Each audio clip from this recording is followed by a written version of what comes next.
we are doing chapter 6 of the book Moments for class 9, and we'll be doing the chapter Weathering the Storm in Irsama. Irsama is a coastal place in our country. It's very near Orissa and it is a flood prone area. It has got Bay of Bengal on its side, and all these coastal areas of our country are flood prone, cyclone prone. There are many instances that the people have faced, and how devastating and destroying these floods and cyclones are. It has been witnessed by the people living over there. So let us quickly start the chapter without wasting any time. And one thing we learn from this is how we can come out of the situation if such a situation ever comes in our life. What all we should do? Do we quit? Do we sit and cry? How can we deal with such a situation is the question. We come to know a lot about what people experience when such things happen, and how youngsters or any one of us can do things that here our protagonist Prashant, a 19-year-old boy, did. So let us start. Your books, you should have them on page 37. Please be with me. Let's start. The cyclone that hit in Odisha in October 1999 killed thousands of people and devastated hundreds of villages. For 2 dreadful nights, Prashant, a young man, was marooned, got struck, trapped, or a place where you are captivated, was marooned on the roof of a house. On the 3rd day, he decided to go to his village. Did he find his family? Let's read the story and find out.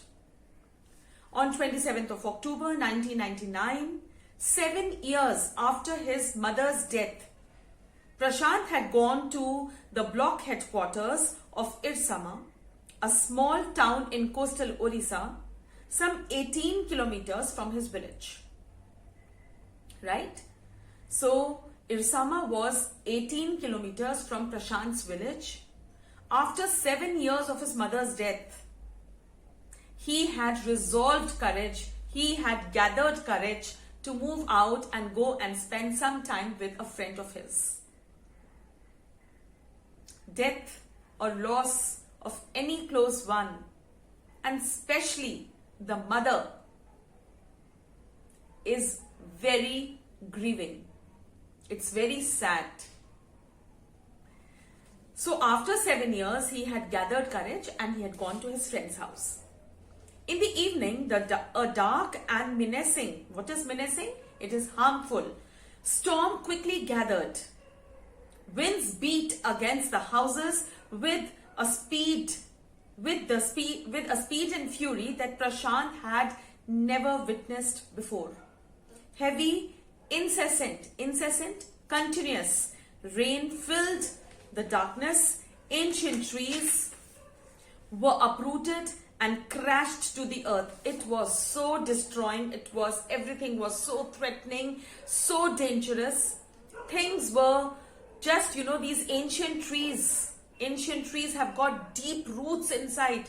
They had got uprooted in this, the storm, and it was such a devastating and furious storm. The speed was also a great one. Screams rent the air as people and houses were swiftly washed away. Everywhere there was water. Everywhere. Washed away means there was a lot of water, right? And the flood waters had come in with the furious storms. with this furious wind, with great speed, and everything was getting washed away. People were screaming, shouting, shrieking. It was really, really it must have been so sad and so frightening. Even Prashant had never witnessed such a cyclone before. The building was of a brick and mortar and was strong enough to survive the devastation of the wind's velocity of 350 kilometers per hour. This was the wind velocity. With such a great speed it was there, and but he was there in his friend's house. The friend's house was made of mortar and brick. That means it was a pakka house, and the house was built so that it could at least 350 kilometers per hour, the speed's wind velocity that it could face, and it didn't get washed out. But the cold terror of the family grew with the crashing of trees that had got uprooted and fallen on their roofs, the roof of the house, sometime in the middle of the night, damaging its roof and walls. It must have been so frightening, so scary. Trees falling, getting uprooted and falling on top of the roof of the house. Everybody's houses being washed away. People being washed away, people screaming, animals must be howling. Must be so, so scary. The crazed destruction wrought by the cyclone, what is wrought? Effected by the cyclone, and the surge of the ocean continued for the next 36 hours. What is surge? This is the fast movement of the water. This continued till 36 hours. Just imagine. 36 hours, although wind speed had reduced and somewhat by the next morning. So the wind speed had reduced by the next morning, but everywhere there was water. To escape the water rising in the house, Prashant and his friend's family had taken refuge on the roof of the house. They had gone on the terrace on the roof of the house. They all had taken refuge there because water must have filled in the floors below. Prashant will never forget the shock he experienced at his first glimpse of the devastation wrought by the super cyclone in the grey light of early morning. What is grey light? It is the dawn time. You know, when in the evening the sun goes down, that is all the brightness that is coming down and darkness is coming up. There's a portion of time where everything becomes grey and gloomy. That is the dusk time. And in the early morning, when the darkness is moving away and the sun is just going to rise, everything becomes again a little grey, then that is the dawn time. So as soon as it became a little light and you could see here and there, it is quite understood that if everything had got devastated, that means there was no electricity also. Everything must be blackened out. No contact with anyone. All telephone lines, everything had got uprooted. Everything had got destroyed. So when it was light enough to see, what did Prashant see? It was a glimpse that he had never experienced before, and it was so scary, so frightening. What did he see? A raging, deadly brown sheet of water covered everything as far as the eye could see.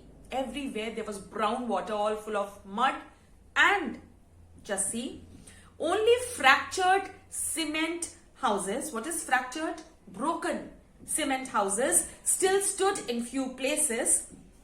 Bloated animal carcasses. Bloated. Why bloated? Bloated means all full of water, swelled. Because the animals had died and their bodies were filled with water. So they got bloated and they were floating in the water. Bloated animal carcasses and human corpses. Carcasses are dead bodies of animals and corpses are dead bodies of human beings. So everywhere he could see muddy water and these dead bodies of animals and human beings floating in water, floated in every direction. All round, even huge old trees had fallen. 2 coconut trees had fallen on the roof of the house, that is the friend's house. This was a blessing in disguise, because the tender coconuts from the trees kept the trapped family from starving in the several days that followed. Blessing in disguise. You feel something bad has happened, but something positive comes out of that, something bad that has happened. So that means that is a blessing in disguise. All right. And so these coconut trees, although they had fallen on top of the roof of the Prashant's friend's house, but these fallen trees were actually a boon for them, a blessing for them, because for quite a few days that followed after this cyclone or the flood, this family was at least able to survive on these tender coconuts from the trees. For the next 2 days, Prashant sat huddled with his friend's family in the open on the rooftop. They froze in cold and incessant rain, incessant continuous rain. It becomes so cold all the time you are there in rain on the roof. The rainwater washed away Prashant's tears. In the beginning when he saw everything, this shocking experience it was, he must have cried. But till when? His tears were washed away. Now he was very, very scared. He was all the time thinking about his own family. The only thought that flashed through the mind was whether his family had survived the fury of super cyclone. Was he to be bereaved once again? Bereaved? When had he bereaved last? 7 years back. After 7 years, he had gathered courage to come out, go to meet his friend, spend a day with friend. After 7 years of his mother's death, he had bereaved, he had grieved so much. Now again he was scared. Will I have to face all of this once again?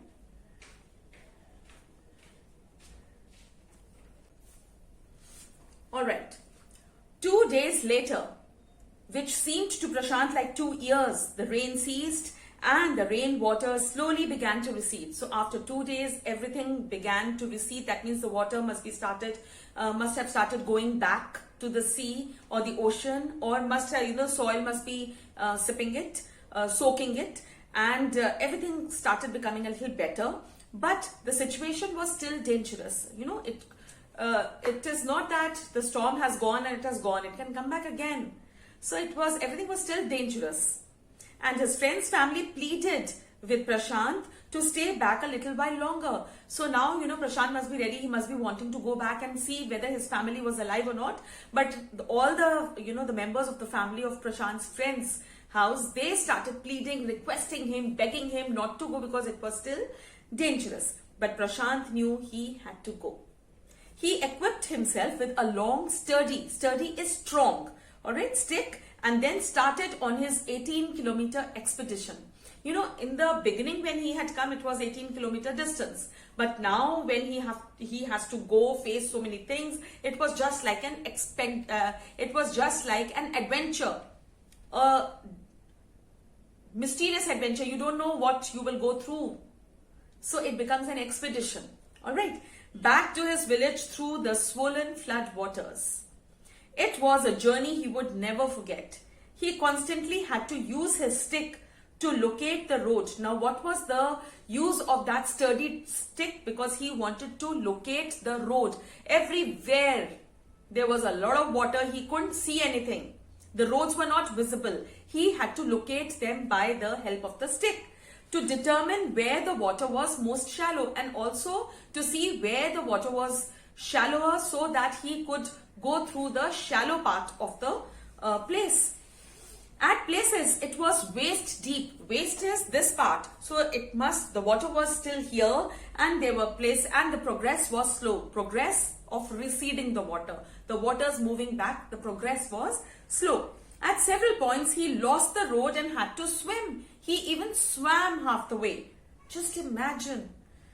After some distance, he was relieved to find two of his uncle's friends, who were also returning to their village. they decided to move ahead together. So it is always a relief if in such a situation you are not alone. Even if you have one person with you, you get a real good moral plus physical support. As they waded through the waters, the scenes they witnessed grew more and more macabre. What is macabre? Macabre is disturbing, distressful. The scenes were so very distressing. And what were the scenes like? They had to push away so many human bodies. Men, women and children, the bodies were floating. To move ahead, they had to move the bodies. The carcasses of the dogs, goats and cattle.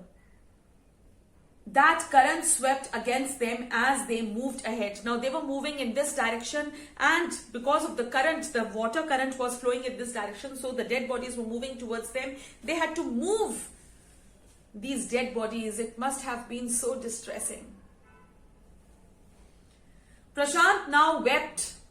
He cried. He was so scared. He had never seen so many dead bodies all together. Such a lot of devastation. He was so worried about his own family. What must have they gone through? Prashant now wept out loud and long. He was sure that his family could not have survived this catastrophe. Catastrophe? Disaster. He thought everybody must have gone through the same, even their dead bodies must be like this. Eventually means as he succeeded, Prashant reached his village Kalikuda. So we need to underline this. This is his village, Kalikuda, and Irsama was 18 kilometers away from here, right? His heart went cold. When does your heart become cold and pale? When you are frightened, when you're scared, when you see something that is not good to see. Alright? Where their home once stood, there were only remnants. What is remnants? Only remains, broken remains of its roof. Some of their belongings were caught, mangled and twisted in the branches of the trees, just visible above the dark waters. You know, things there, the things that were there in his house, he could see them here and there, you know, flowing and hanging on the branches, but his house was not visible. Only the remains of the roof could be seen. Young Prashant decided to go to Red Cross shelter to look for his family. Now in Kalikuda they had a Red Cross shelter, and that was the only place where he could expect his family to be if they were not dead. So he first decided to go there. Among the first people he saw in the crowd was his maternal grandmother, that means his mother's mother. Weak with hunger, she rushed to him, her hands outstretched. You know, she outstretched her hands because she must have also been so worried about Prashant. Her eyes brimming, you know, full of, what is brim? Brim is when, you know, your cup is full of, if suppose this is a bowl and it is full of something, then this is still the brim. Her eyes were brimming, that means they were full of tears, right? It was a miracle. They had long given him up for dead. They had all thought that Prashant must have, you know, died, must have been, you know, caught in this flood and succumbed to death. Quickly, word spread and his extended family, the, you know, big joint family, gathered around him and hugged him tight in relief. Prashant anxiously scanned the motley battered groups, his brother, sister, his uncles and aunts, and they all seemed to be there. So everybody was found in Red Cross shelter. By the next morning, as he took in the desperate situation in the shelter, he decided to get a grip over himself. He sensed a deathly grief settling upon 2500 strong crowd in the shelter. 86 lives were lost in the village. There were 2500 people in the Red Cross shelter. They had lost so many people. 86 lives were lost. All 96 houses had been washed away. In this Kalikuda, there were 96 houses. Every house had got washed away, broken and destroyed. and there were 86 people who had died. It was their 4th day at the shelter so far, and they had survived on green coconuts. But there were too few to go around such a tumult of the people. Tumult, that means such a large quantity of people, large number of people. How could these coconuts, fill their bellies? Prashant, all of 19 years, decided to step in as a leader of his village. So Prashant was a young boy of 19. He couldn't just sit and see things happening. Wait, if you are young and you have got energy, you are determined to do something, you will definitely do something. You just can't sit and wait for help to come on its own. You need to do something. So he started, and what did he organized a group of youth and elders to jointly pressurize the merchant once again to part with his rice. Now, you know what these merchants do? Whenever these merchants are very well off. Now, what these merchants do, they hoard the wheat and rice, the main food of the people. They hoard them, and during these, cyclones, disasters, whatever, and then they sell them at a very expensive price. And people, because they are in need of food, of these necessities, basic needs, necessities are required, so they buy these things for expensive rate also. All right, so they formed group and they went to pressurize the merchant for rice. This time the delegation succeeded. Delegation means this group of people that Prashant had organized succeeded and returned triumphantly, victoriously. They came back with a lot of rice, wading through the receding waters with food for entire shelter. No one cared that the rice was already rotting, because even the merchant must be facing this flood problem. So rice had started rotting also, but they did not bother. They just washed. They must have washed and they must have cooked. Right now they just needed food for their bellies.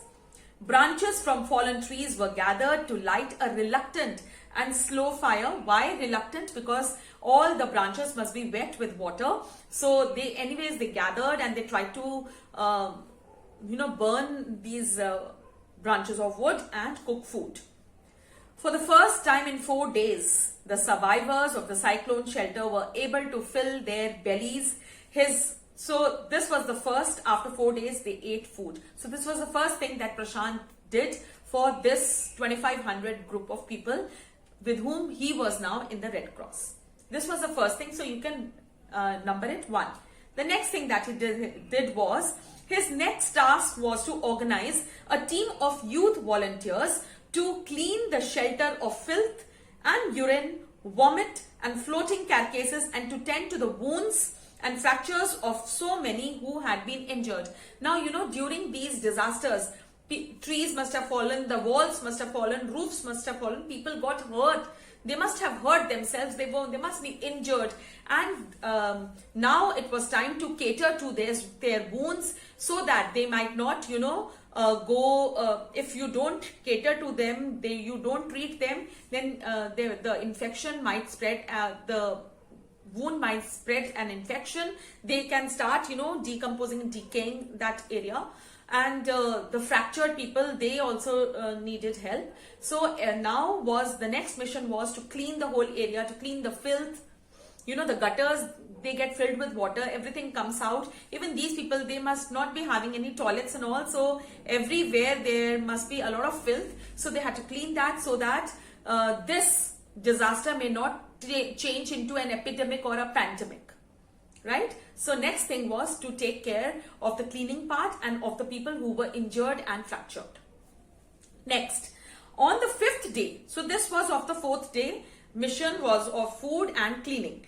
5th day, a military helicopter flew over the shelter and dropped some food parcels. Now, whenever this sort of disaster takes place, help from the government, the military people and all, they, go here and there with in their helicopters, and they keep dropping food and basic necessities in places they feel that people must be there. But if they don't get any response, they don't come back. And that is what happened.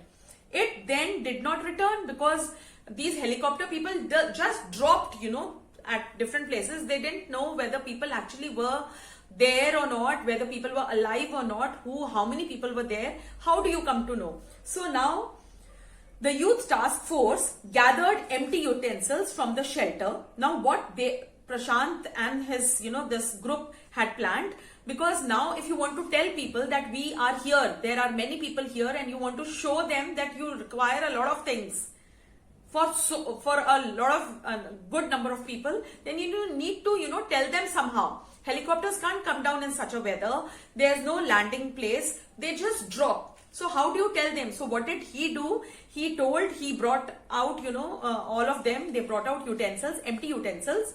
Then they deputed children to lie in the sand left by the waters around the shelter with these utensils on their stomachs. Now what they did was they made children lie down and with utensils on their stomachs, so that whenever the helicopter would cross, they would look through their binoculars and all, and they would see that there's something different over there. And if they see a lot of children with a lot of utensils on top of their stomachs, they will come to know that yes, they need a lot of food, they need basic necessities, there are many people over there, right? So somehow you want to tell them. So let's see what happened then. Alright, stomachs to communicate to the passing helicopters that they were hungry. The message got through, and after that the helicopter made regular rounds of the shelter, air dropping food and basic needs. What are basic needs? Some clothes, basic, even everybody knows that a lot of people get injured, so you need medicines, you need things for treating your wounds and all that, and many medicines for your stomach and all also, because a lot of water, people in the flood, dirty water is taken in. Even the food that they must be cooking, the water must be dirty, so that your stomach remains okay and all that. So these are the basic medicines and all, so they airdropped. Prashant found that a large number of, so this was the third thing. Next, Prashant found that a large number of children had been orphaned, their parents had died. He brought them together and put them into a polythene sheet shelter for them. So now, to make these children happy and to bring these children together, the orphan children together, their polythene shelter was made so that all the children are, gathered there. And then what he did, women were mobilized to look after them. All the women were told to cater to the needs, to show compassion to these orphan children, because they had lost their parents. They must be so bereaved, so sad they must have been. Prashant already knew what it was to lose your mother, so he definitely understood. So he did this. This was the next thing. This was the fourth thing that he did. All right.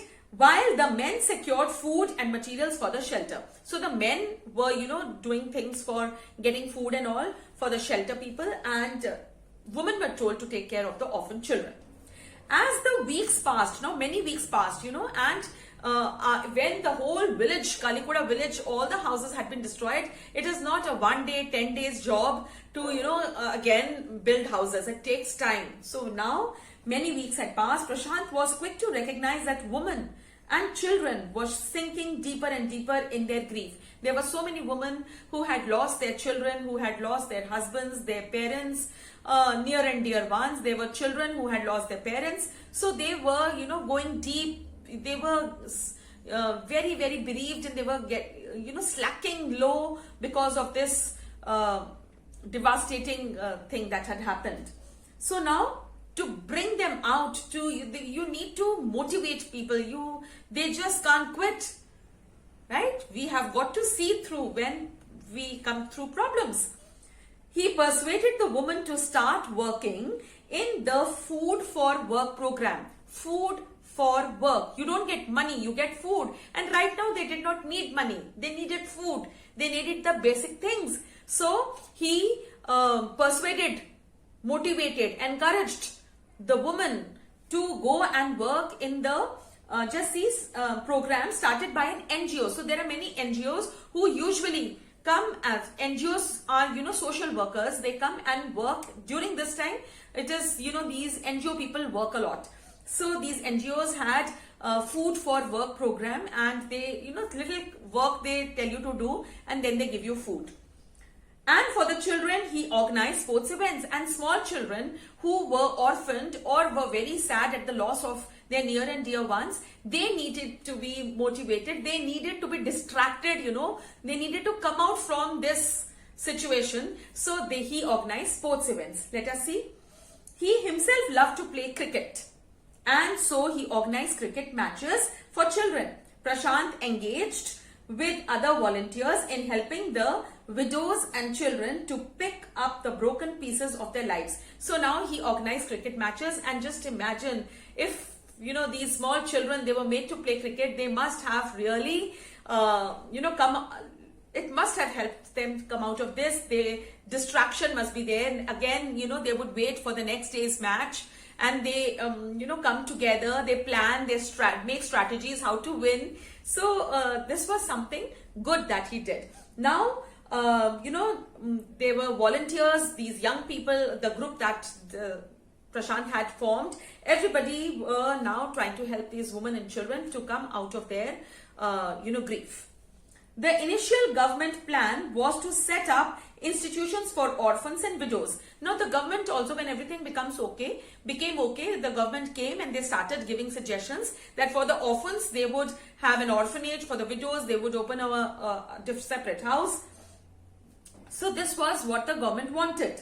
Alright, but however, this step was successfully resisted. Prashant and his group, they resisted, they stopped, they said, we don't want this type of arrangement. We don't want orphans to go separate and the widows to go separately. We don't want such an arrangement, such a place to be made. As it was felt that in such institutions, children would grow up without love and widows would suffer from stigma and loneliness. Now widows will again become sad. Children will again be without a lot of compassion and all that they were getting here.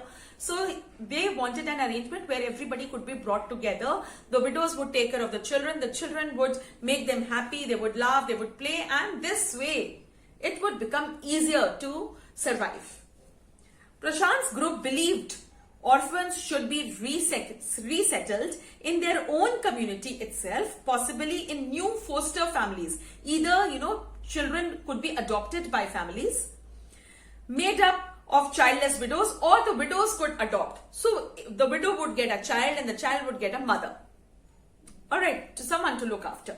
And children without adult care. So without, if the arrangement is not that way, then they would never be, able to come out of this loneliness and this stigma of loss.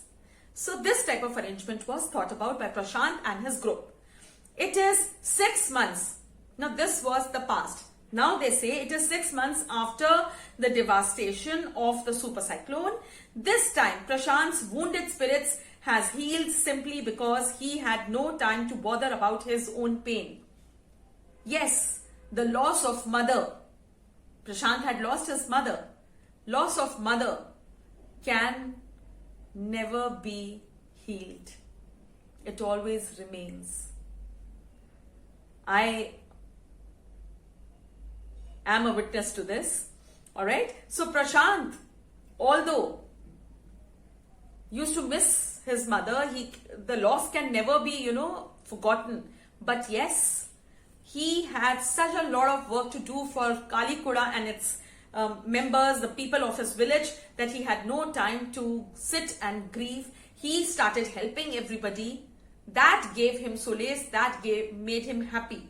His handsome, youthful face is what the widows and the orphan children of his village seek out most in their darkest hour of grief. And now, whenever, these widows and these children, they see Prashant, they become so very happy. He is such a great support to each one of them, because he was the one who took the leadership. He had this leadership quality, who took this responsibility as his own, brought about a group of people together who really did an amazing job to bring back Kalikuda and people of Kalikuda back to their routine lives.